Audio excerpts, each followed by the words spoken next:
What if the safest bet of your life turns into the biggest risk? Harper Wells' new desperation. Medical bills piled up, opportunities vanished, and the shock of Caleb Monroe's proposal, marry a cold businessman for cash, left her reeling. No emotions, just security, he said, eyes locking onto hers like she was another target on his spreadsheet. But when Harper forced herself to stay calm and signed that contract, no one expected the vulnerable man beneath the armor, or the unexpected spark that would torch every rule. Think you know how this ends? You won't believe how staring at a stranger across a courtroom altar unravels into all eyes turned towards them as passion hijacks logic. Was this a lesson in survival, or a discreet path to losing herself?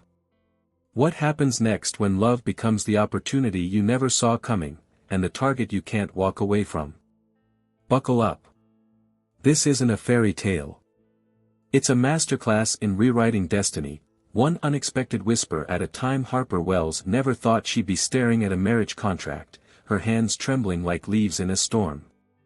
But here she was, sitting across from Caleb Monroe, a man whose reputation as a cold businessman preceded him. The shock of his proposal still buzzed in her ears: marry him for money, no strings attached. You won't believe the terms, he'd said, his voice steady, almost clinical. Harper's mind raced. Financial security?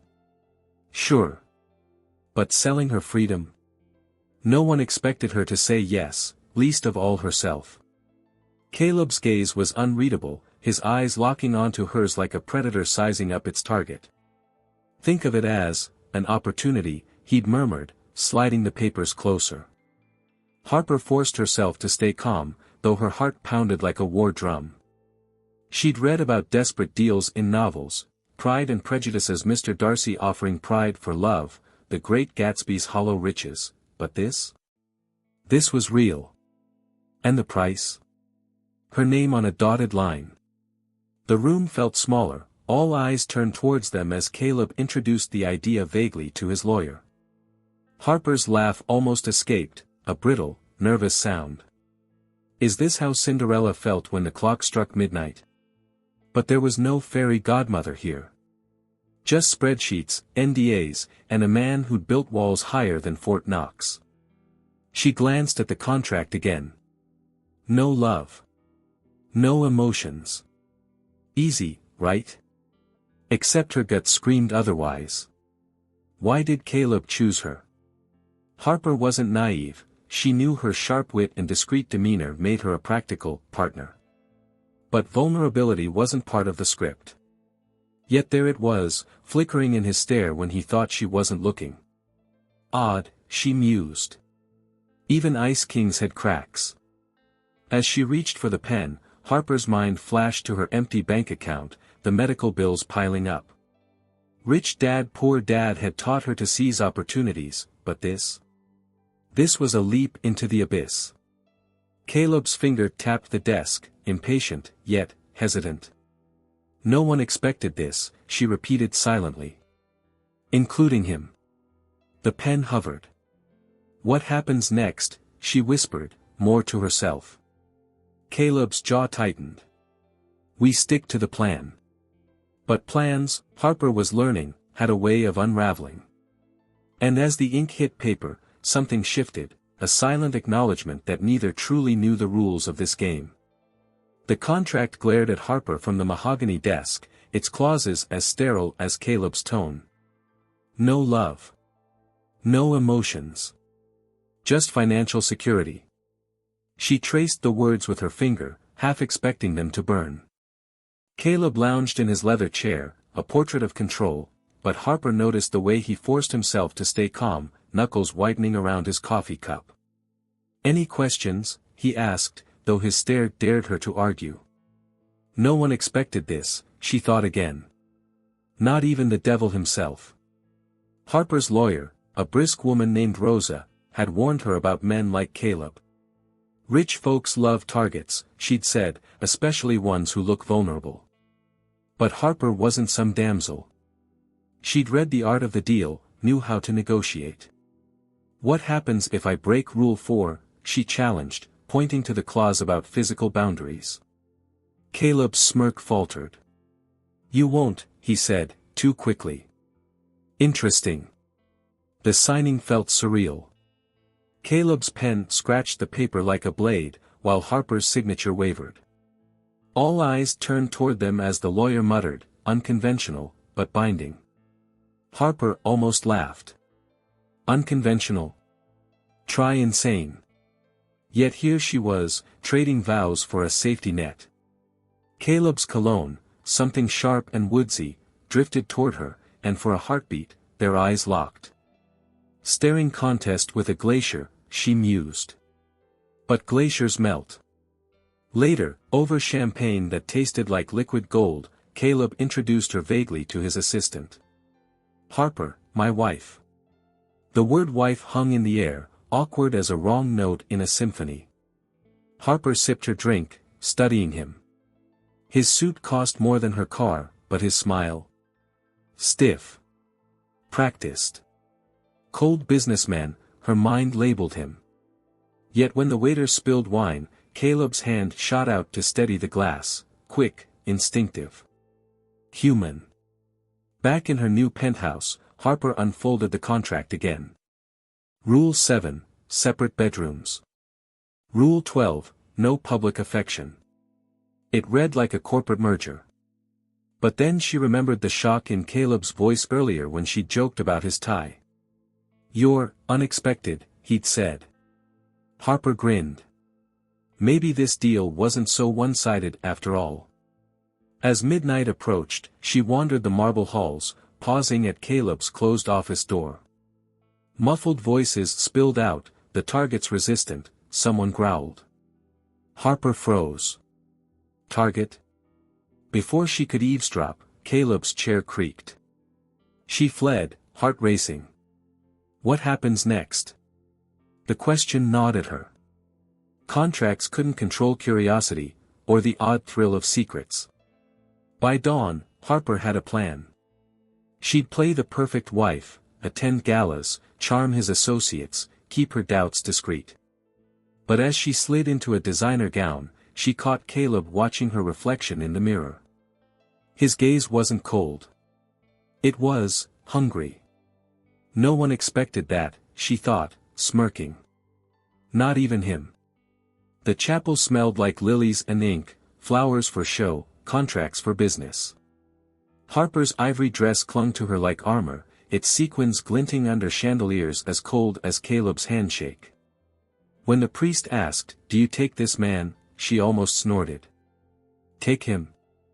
They'd barely exchanged hellos. But there Caleb stood, jaw tight, forcing himself to stay calm as he slid a ring onto her finger. His touch lingered, a flicker of warmth she hadn't expected. Glaciers melt, she reminded herself, though her pulse betrayed her. Caleb's vows were clipped, a spreadsheet masquerading as poetry. To honor financial obligations, maintain mutual respect. Harper's reply echoed his pragmatism, but her voice wavered when their eyes locked. Staring at him felt like reading a blurred page, familiar yet indecipherable. The lawyer coughed, snapping them back to reality. All eyes turned toward them as they signed the papers, the scratch of pens louder than any "I do." Later, at the reception, Harper nursed champagne, watching Caleb charm investors with the ease of a man who'd mastered how to win friends and influence people. She half expected him to hand out business cards instead of cake. But when a guest joked, "Love at first sight," Caleb's smile froze. No one expected that, he replied smoothly, though his knuckles whitened around his glass. Harper hid a smirk. So the Ice King did have nerves. A waiter bumped her elbow, and Caleb's arm shot out to steady her, quick, almost protective. "You're surprisingly coordinated," she teased, testing the waters. His gaze dropped to her lips. "And you're unexpectedly disruptive." The air crackled, a live wire neither dared touch. What happens next? Harper wondered, her breath shallow. But Caleb stepped back, retreating into his role. Cold businessman, she chided herself. Of course. In her hotel suite later, Harper tossed her heels aside and replayed the day. Rule 3, no shared bedrooms. Yet Caleb had lingered at her door, hesitating. Sleep well, he'd muttered, like a command. She'd read The Art of War, new strategy, but this felt like a game without rules. When she found his cufflink under her pillow, she pocketed it, a tiny rebellion. Opportunity knocks in whispers, she thought. At 3 a.m., she wandered to the minibar and found Caleb at the wet bar, tie undone, vulnerability seeping through his cracks. Couldn't sleep, he asked, voice rough. Harper shrugged. Turns out marrying a stranger's terrible for REM cycles. His laugh was low, unexpected. You won't believe this, he said, swirling his whiskey, but neither can I. For a heartbeat, the mask slipped, and Harper saw the man beneath. By dawn, they'd dissected the stock market and Pride and Prejudice, his favorite, shockingly. As sunlight bled through the curtains, Caleb stood. This changes nothing, he warned, but his stare burned hotter than the rising sun. Harper grinned. Wouldn't dream of it. Yet as he left, she touched the cufflink in her pocket, a silent promise. Contracts could bind hands, but curiosity. That was a beast no claws could tame. Harper's new life unfolded like a library with locked shelves. Caleb's penthouse was all sharp angles and silence, save for the ticking of a vintage clock he'd introduced vaguely as a family heirloom. She'd expected a cold businessman's lair, but the faint scent of sandalwood in his study, discreet, warm, hinted at secrets. One afternoon, she found a faded photo tucked in a drawer, a younger Caleb, smiling beside a woman with his eyes. Who was she? The answer vanished when his footsteps echoed down the hall. Late one night, she caught him in the kitchen, hunched over a whiskey glass, shadows pooling under his eyes. Couldn't sleep, she ventured. Caleb forced himself to stay calm, but his grip tightened on the glass. Business, he muttered. Yet when their eyes locked, Harper saw it, a flicker of something raw, vulnerable. No one expected that, she thought. Not from a man who treated emotions like spreadsheet errors. The next day, she seized an opportunity. While Caleb was out, she combed his study, finding a book on Renaissance art, his bookmark nestled in a chapter about Caravaggio, the painter of light and shadow. You won't believe this, she texted Rosa, snapping a photo. But beneath the book lay a file labeled Project Phoenix, its contents redacted. Target acquisition, one-page hist. Harper's blood ran cold. A lesson crept in, assumptions were traps. The man who quoted Sun Tzu's "Know thy enemy" also kept a dog-eared copy of The Little Prince.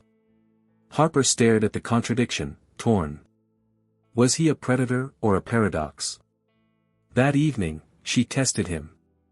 Favorite childhood memory, she asked over dinner. Caleb's fork paused. Building forts, he said flatly. But his smirk softened. They never collapsed.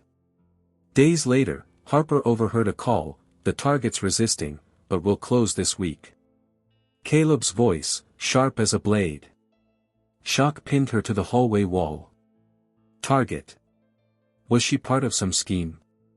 Yet that same night, he surprised her with tickets to a jazz concert, his excuse flimsy. You mentioned liking saxophones. She hadn't. At the event, all eyes turned toward them as Caleb guided her through the crowd, his hand a steady brand on her back. A reporter snapped photos, shouting, "Power couple goals." Harper faked a laugh, but Caleb leaned in, breath grazing her ear. Don't let them see you blink. His protectiveness felt genuine. Or was that the whiskey talking? By midnight, Harper stood in his study again, Project Phoenix burning a hole in her mind. The clock ticked louder. What happens next? She traced the file's edge, torn between truth and trust. Down the hall, Caleb's office light bled under the door. Knock, whispered her courage. Run, hissed her fear. The house held its breath. The charity gala was a minefield of sequins and scrutiny. Harper's scarlet dress screamed "Look at me," while Caleb's tuxedo whispered "Don't dare." All eyes turned toward them as he guided her through the crowd, his hand rigid on her waist. "Smile," he muttered, though his own smirk looked carved from marble. Harper leaned closer, her breath brushing his ear. "What happens if I break Rule 12? No public affection." His grip tightened, a silent warning. But when her fingers discreetly grazed his wrist, his pulse jumped. Shock flickered in his stare. Glaciers, indeed, could crack. Later, during a toast, Caleb clinked his glass, praising strategic partnerships like a CEO robot. Harper rolled her eyes, until his speech veered unexpectedly. "Sometimes," he said, gaze locking onto hers, "the best opportunities come from unexpected risks." The room erupted in applause, but Harper froze. Was that a confession or a trap? Breen Brown's daring greatly had taught her vulnerability was armor, but Caleb? He wore his like a hidden dagger. Back home, Harper confronted him. "Project Phoenix, explain." Caleb forced himself to stay calm, pouring whiskey with steady hands. "Not your concern." But his reflection in the window betrayed him, jaw clenched, eyes stormy. She pressed, "Am I the target?" He laughed, cold and hollow. "You won't believe the truth." "Try me," she shot back. For a heartbeat, his mask slipped, vulnerable, almost pleading. Then he vanished into his study, leaving her with the echo of slamming doors. The next morning, Harper found a book on his desk, The Courage to be Disliked. A post-it read, Lesson 4, Boundaries are Illusions. She snorted. Typical Caleb, philosophizing through sticky notes. But tucked beneath it was a ticket to a jazz bar they'd visited weeks ago, his handwriting scrawling, Encore. Her chest tightened. Since when did Ice Kings thaw?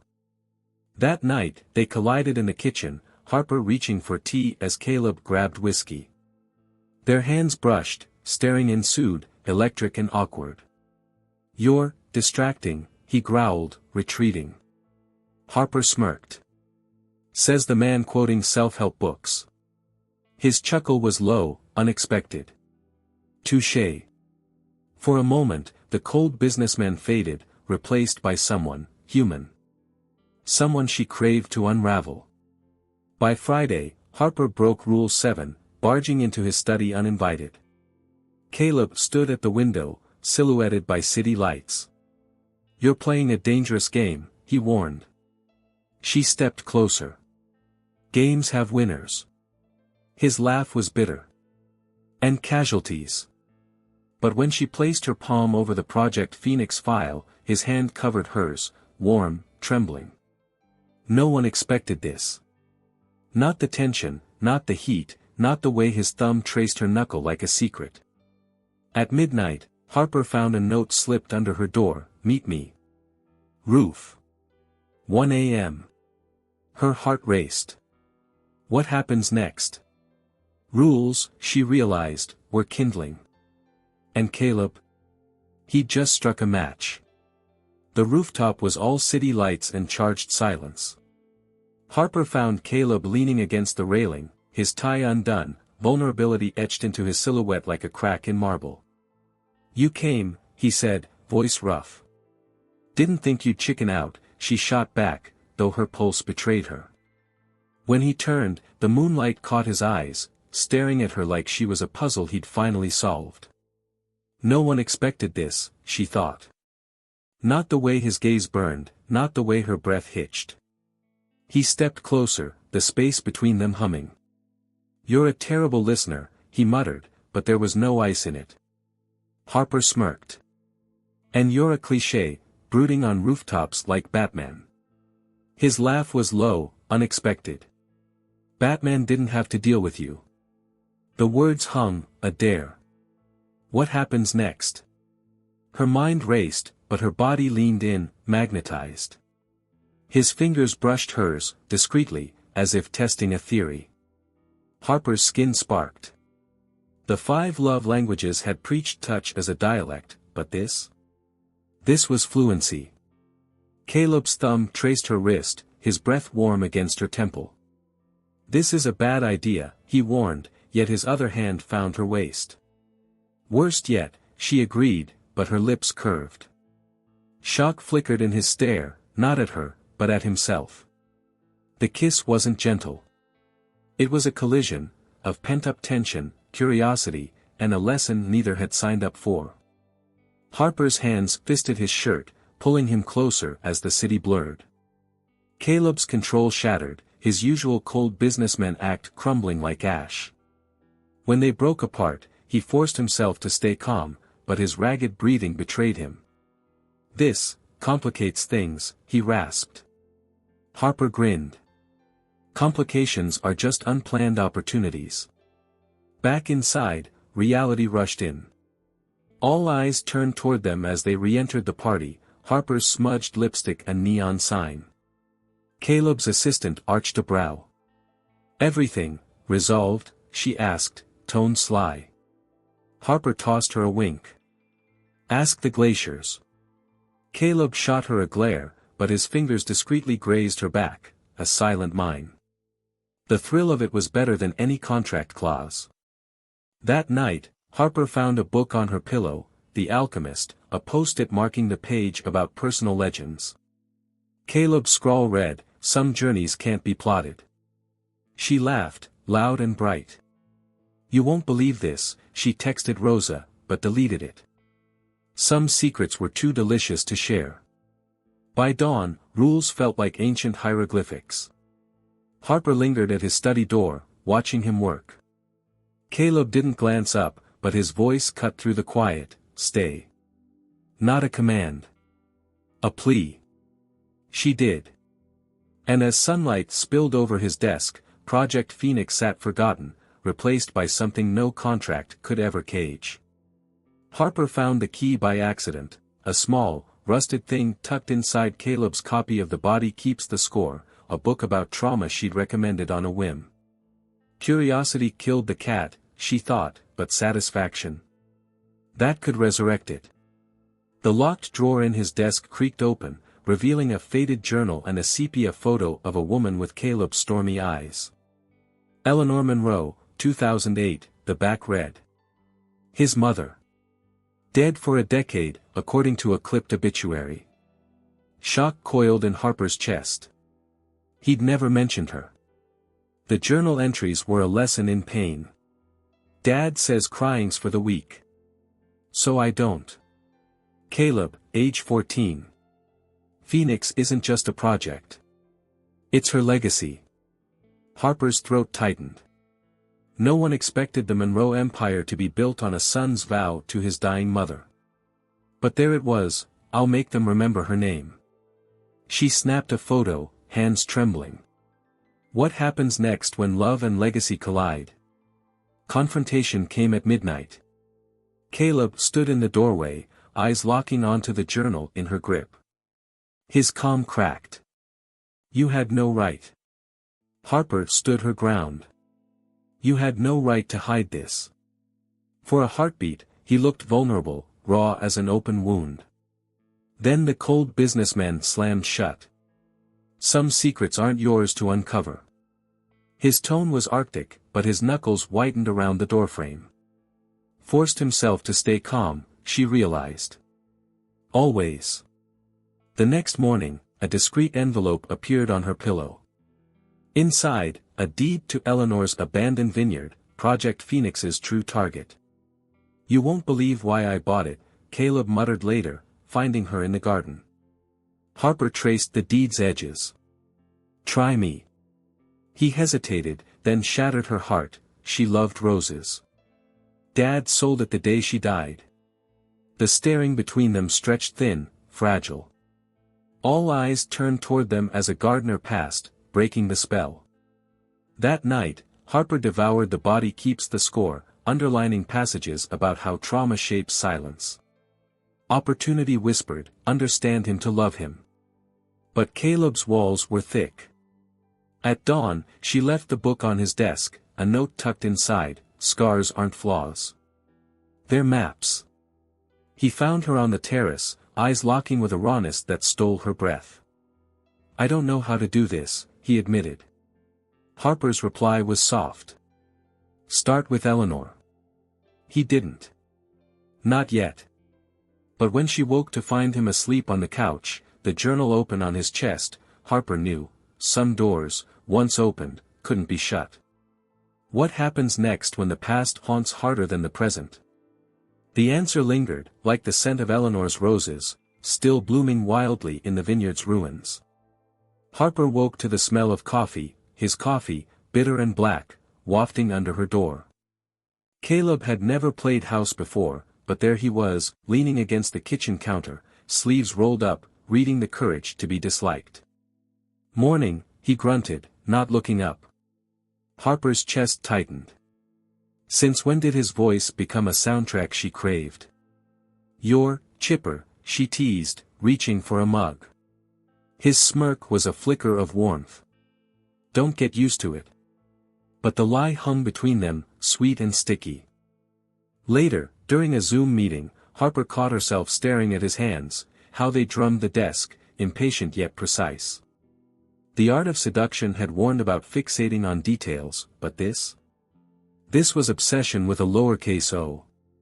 When he muted the call to snap, "Stop that," she blinked innocently. "Stop what?" His glare faltered.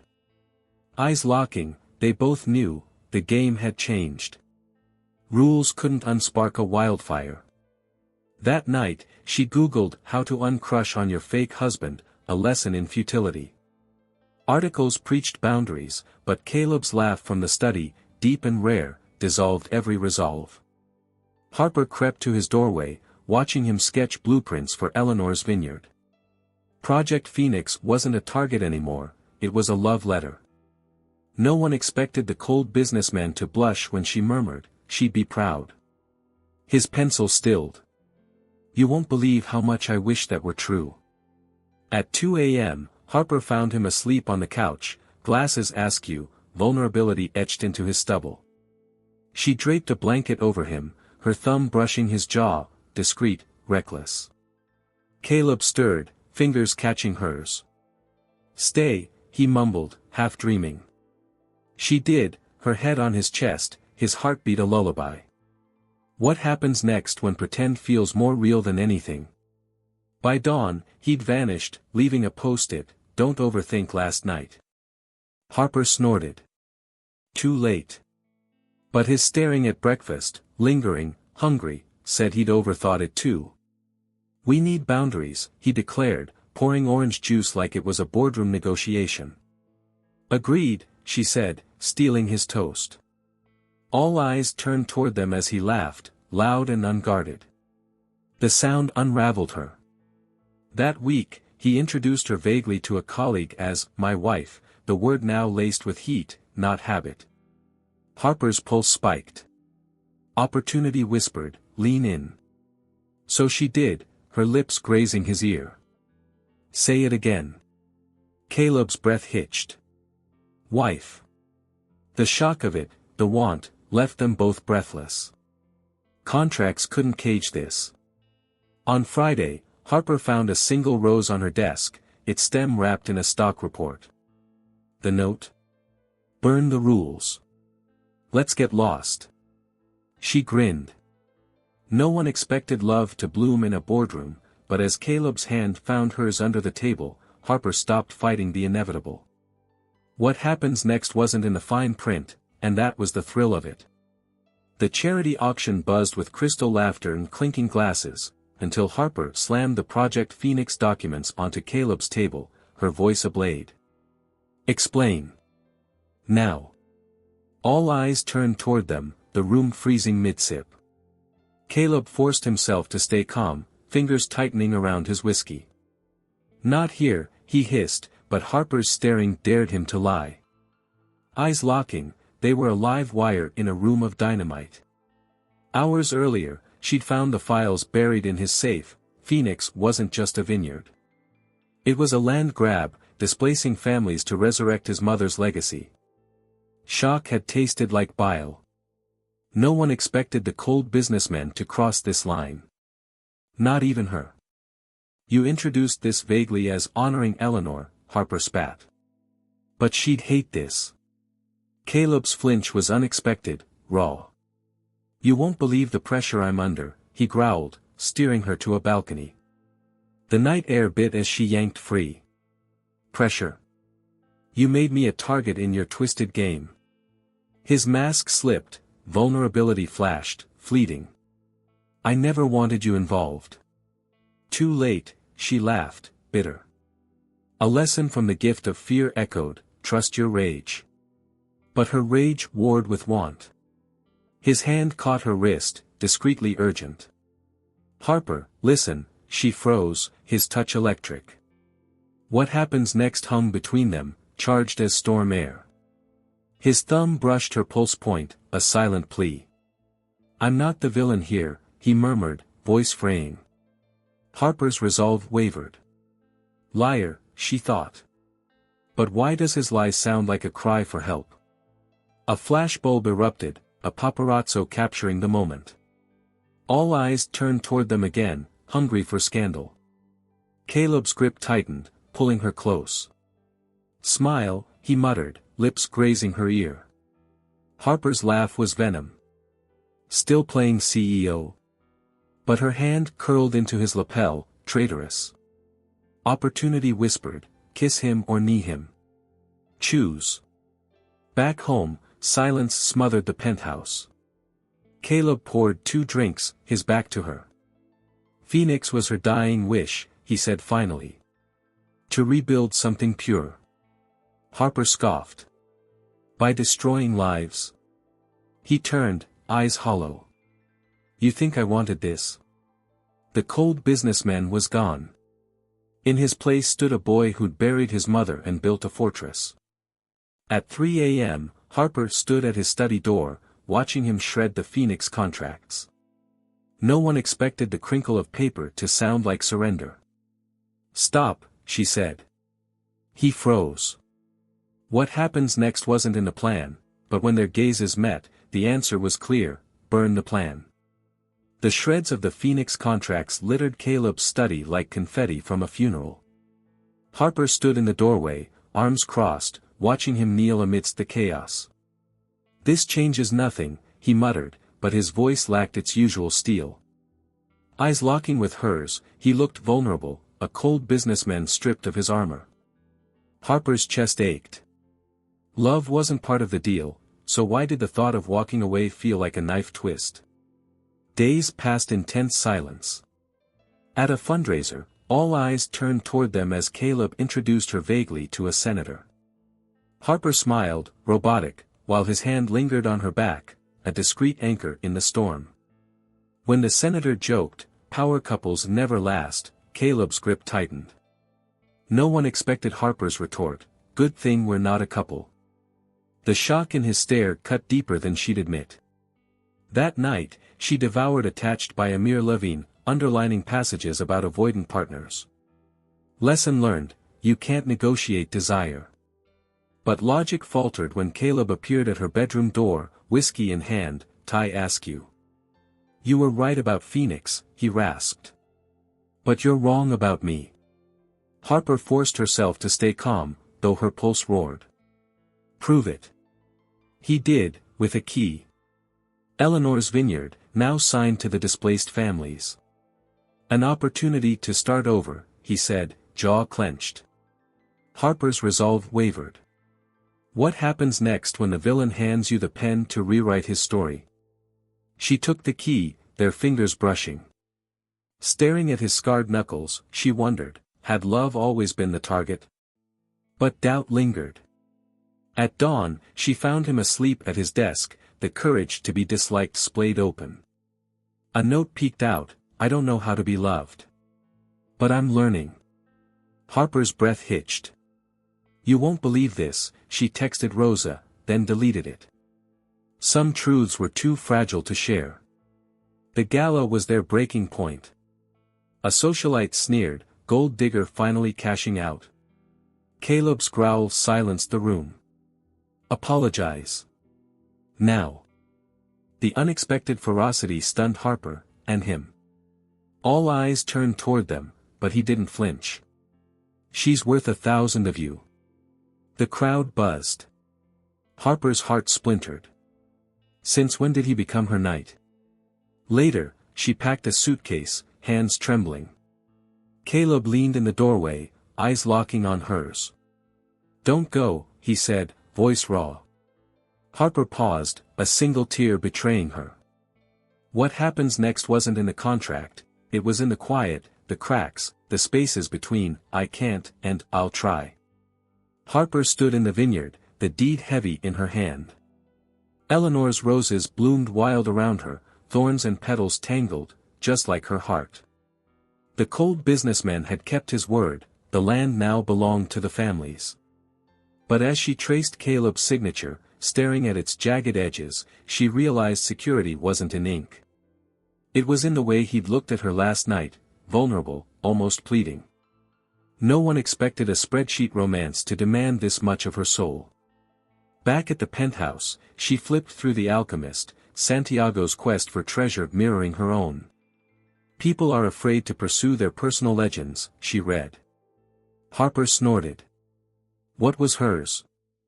A loveless contract? Or the opportunity to rewrite the script? When Caleb walked in, tie loosened, she blurted, "Why'd you really marry me?" His pause was a lesson in silence. "You were unexpected," he said finally, voice rough. Harper laughed, bitter. "A target for your guilt." His eyes locked onto hers, intensity burning through the distance. A lifeline. The word hung between them, raw as the day they'd signed the papers. What happens next when the lifeline becomes the anchor? Days later, she attended a gallery opening alone, discreetly avoiding his texts. A painting stopped her, two figures in a storm, hands almost touching. Yearning, the plaque read. Harper's throat tightened. Breen Brown's Braving the Wilderness had warned about armor, but hers felt welded on. When Caleb appeared beside her, introduced vaguely by the curator, she whispered, "We're just a business deal, right?" His jaw twitched. Not anymore. That night, she found him in the study, shredding their original contract. All eyes turned toward them as she grabbed his wrist. "Stop." His laugh was hollow. "Why?" "You won." Harper shook her head. "I wanted safety. Not this." This, the ache in her chest, the way his breath hitched when she stepped closer. No one expected love to cost more than poverty. At dawn, she packed a single suitcase. Caleb leaned in the doorway, forced himself to stay calm. "Running?" "Learning," she corrected, voice trembling. His hand caught hers, warm and desperate. "Stay. Let me learn too." The shock of his plea unraveled her. Contracts couldn't capture this, the messy, terrifying opportunity to want more. She left the suitcase by the door. But as sunrise painted the sky, Harper lingered at the window, watching the city wake. What happens next when the price of love is everything you swore to protect? The answer hummed in the quiet, waiting for courage to catch up. The email popped up at 3 a.m., a screenshot of Caleb's private chat, target secured. Proceed with Phase 2. Harper's breath froze. No one expected the cold businessman to relapse, but there it was, black text on white screen. When she stormed into his office, he forced himself to stay calm, fingers steepled. "Out of context," he said, but his eyes locked onto the photo of Eleanor, guilt flashing. Harper's laugh was brittle. Funny how Phase 2 always involves betrayal. At breakfast, she devoured crucial conversations, underlining, silence is violence. Caleb slid her coffee closer, discreet, habitual. "We need to talk," she said. His jaw tightened. "Not here." But Harper's staring dared him to lie. All eyes turned toward them as a waiter spilled water, the tension drowning even the clatter of silverware. What happens next when trust hangs by a thread? Later, his assistant introduced vaguely a new investor, Mr. Voss, from the Phoenix team. Harper's gut twisted. Voss smirked, leaning in. Caleb's a genius, isn't he? Always hits his target. The shock of recognition hit. Voss's company had evicted the Vineyard families. Harper's nails dug into her palm. A lesson from Sun Tzu: the enemy's enemy is chaos. That night, she combed Caleb's files, finding encrypted emails to Voss. Terminate the partnership, Caleb had written, but the date was yesterday. Harper's hands shook. You won't believe this, she texted Rosa, attaching a screenshot. Caleb appeared in the doorway, shadows under his eyes. It's not what you think.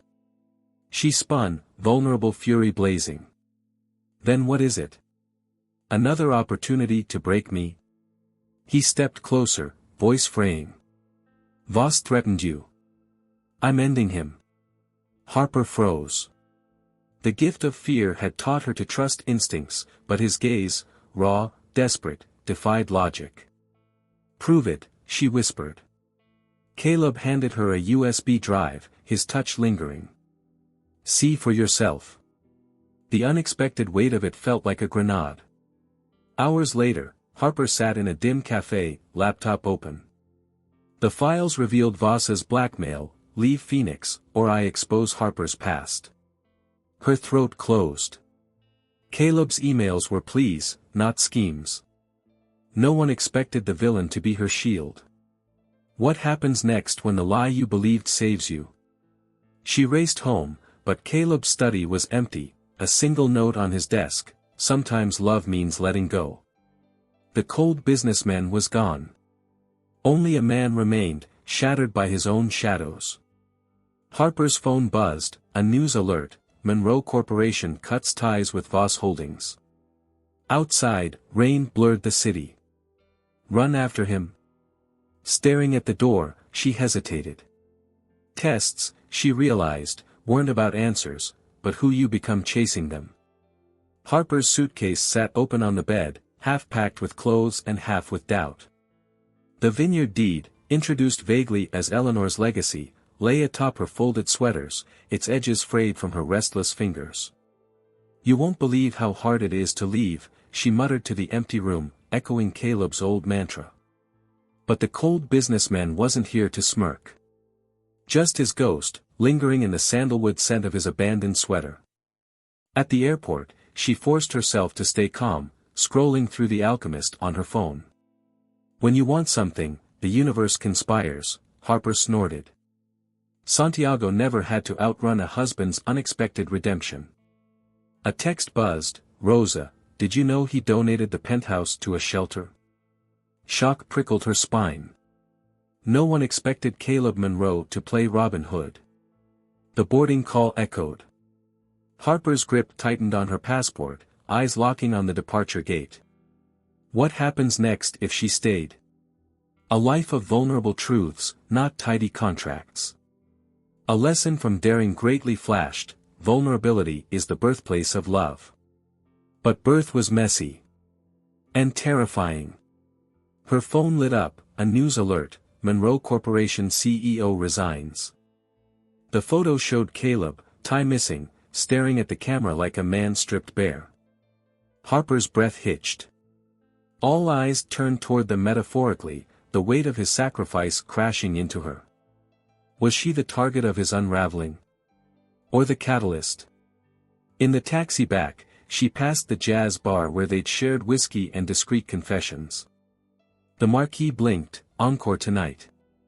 Opportunity mocked her. Harper's laugh was shaky. Since when did I become the cliché? But clichés, she realized, survived because they held truth. The penthouse was dark, but Eleanor's roses sat on the entry table, fresh, thorny, alive. A note: some journeys can't be plotted. See, Harper traced the ink, vulnerable to its hope. What happens next when the runaway becomes the chaser? She found him at the Vineyard, moonlight etching his silhouette into the ruins. Eyes locking, he didn't smile. Lost your flight? Harper stepped closer, the deed crumpled in her fist. Found a better target. His laugh was rough, unexpected. And for the first time, neither knew the rules. The vineyard's ruins felt alive under the moonlight, Eleanor's roses glowing like ghosts. Caleb stood amidst the rubble, his cold businessman facade crumbling with every step Harper took toward him. "You came back," he said, voice ragged. Harper shrugged, forced himself to stay calm, though her pulse roared. "Turns out running's harder when you're the target." His laugh was bitter, unexpected. "Join the club." He reached into his coat, pulling out a worn journal, Eleanor's. "She wrote about you," he admitted, thumbing a page. Harper froze. "A woman who'll upend your walls," he read aloud, staring at the words like they'd bite. No one expected Eleanor's ghost to play matchmaker. Harper's throat tightened. "You never told me." Caleb's jaw flexed. "I didn't know how." The wind carried the scent of roses and whiskey as he stepped closer. "I bought this place to bury her, not honor her," he confessed, vulnerable as the cracked walls around them. "But you made it mean something." Harper's breath hitched. The 5 love languages had preached words of affirmation, but Caleb's raw honesty? That was fluency. Eyes locking, he cupped her face, calloused thumbs brushing her cheeks. "I don't know how to do this," he murmured. "But I'm done hiding." Harper's resolve wavered.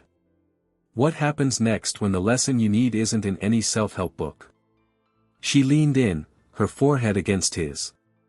"Start small," she whispered. "Like how you introduced vaguely me as your wife, but meant it." His kiss was slow, a vow without contracts. All eyes turned toward them metaphorically, Eleanor's spirit, the stars, the thorns bearing witness. When they broke apart, Caleb pressed the journal into her hands. "She'd have loved you," he said, voice breaking. Harper traced his scarred knuckles. "You won't believe this, but I think she does." Hours later, they sat in the dirt, sharing a flask as Caleb unraveled his past, the father who'd called love a liability, the nights he'd discreetly read Eleanor's journal like scripture. Harper listened, her hand in his. Attached had warned about avoidant partners, but Caleb? He was rewriting the script. At dawn, he stood, pulling her up. "Opportunities knocking," he said, nodding to the sunrise. Harper smirked. Cheesy. But her heart soared. What happens next wasn't a deal, it was a choice. And as they walked through the ruins, hands tangled, even the roses seemed to lean in, hungry for the finale. The press swarmed the vineyard's grand reopening, cameras flashing as Harper cut the ribbon with garden shears, symbolic, she joked. Caleb stood beside her, his tie swapped for an open collar, eyes locking onto hers with a warmth that still made her pulse stutter. "Speech," a reporter shouted. Harper grinned. "Love's cheaper than a prenup, but way messier." The crowd laughed, but Caleb's whisper was for her alone, worth every penny. They'd turned Eleanor's ruins into a co-op, farmers kept their land, profits funded trauma counseling. No one expected the cold businessman to champion second chances. But as Caleb handed a boy a rose seedling, vulnerable pride in his stare, Harper knew, redemption wasn't a headline. It was a daily choice. At sunset, they slow danced in the greenhouse, her cheek against his chest. "Still think love's a liability," she teased. Caleb spun her, staring like she held the moon. "Best investment I ever made." The lesson? Even Excel can't calculate compound heart interest. You won't believe the epilogue. Harper launched a podcast, Love, Lies, and NDAs, dissecting their chaos with humor and Harvard citations. Caleb. H.E. Gardens now. His rosemary survives, his ego, not so much. So, what do you think? Did Harper and Caleb's ending shock you? Were you rooting for cash or chemistry?